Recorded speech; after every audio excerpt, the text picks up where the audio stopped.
poem by Anneliese Dahl. Darling, said a voice. For someone else, I thought. But spoken, it raised my eyes. I sat alone on the thick grass. Bright and warm was the sun on face, hair, my bent knees. And I drifted in the words of my very long book. Anywhere but there, everywhere but here. Darling, again she called, an elderly woman in white, finding me in and out among the words I read. She stepped daintily barefoot between the small trees, capturing me in her intent like the day's joyful sun had already taken me from a mood. Pale, smiling with violet eyes, she seemed a young woman behind her gracefully aged face.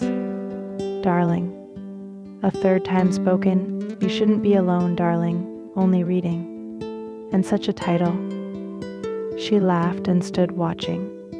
Me, a little, but also mostly the birds above in the branches, warming herself in a moment of dappled light in birdsong.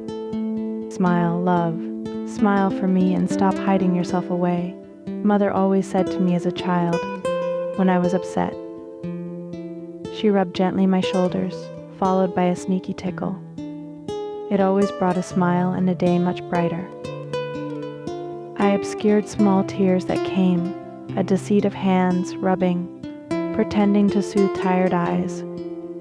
When I shifted to rise, she instead joined me, sitting, unafraid to show her age in laughing huffs.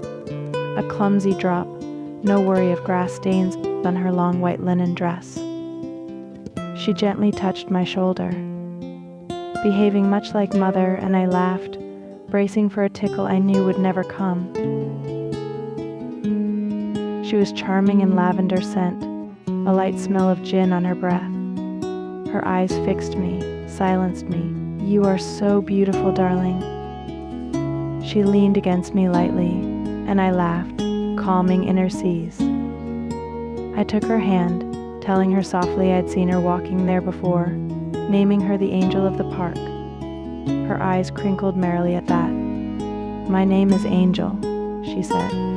Rosabella. I answered, Bella.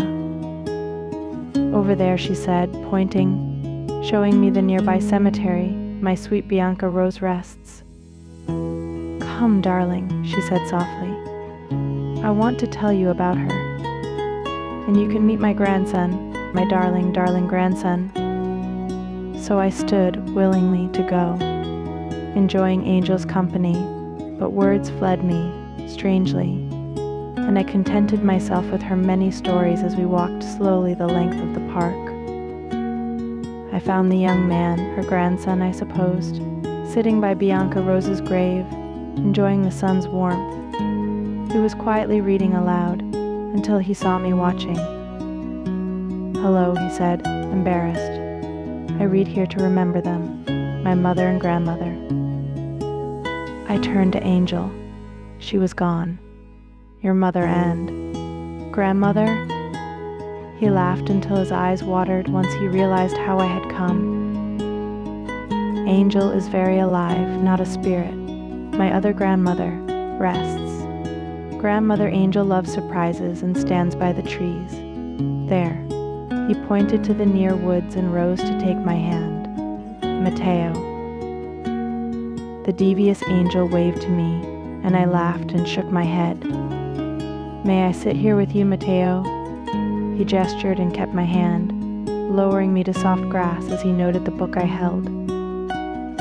Well, we seem to be reading the very same book she dislikes, he said to me, laughing quietly.